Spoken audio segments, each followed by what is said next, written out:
Hi, I'm Nick, and in today's video, I'm going to show you how to use datmo CLI to deploy models to the cloud in 2 minutes with no pre-provisioned cloud infrastructure. To start, we've got a typical local directory with a trained model. For this example, it's a standard ResNet model for object classification copied from the Apache tutorial docs.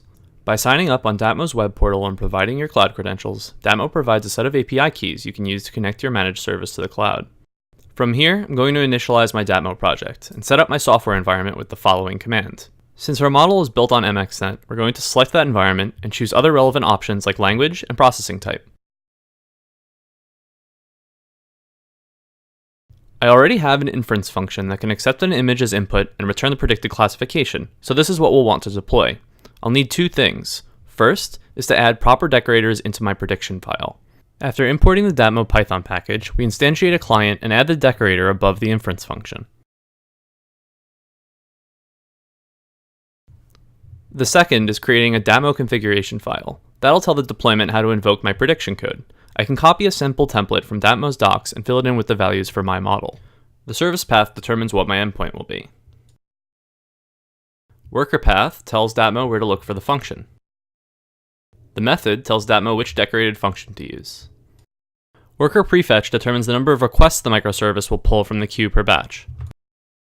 We can also exclude certain files that were only necessary for training.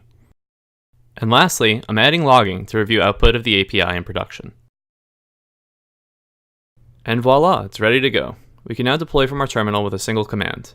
We'll be prompted for some basic info such as a name for the deployment and server type.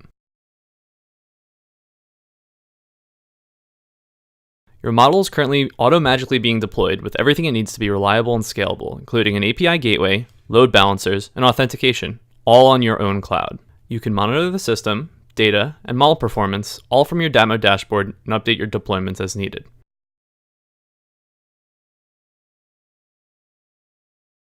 We can see that the service is up and running with the following command. We can see it available here under the service name MXNet. Now we can test our deployment and see that it works with the following example request. Since ResNet is an object classifier, this picture of a pug should return the name dog and maybe the breed as well. And that's how in less than 2 minutes, I was able to convert my local model into a scalable, reliable, and monitorable cloud-hosted API by using Datmo.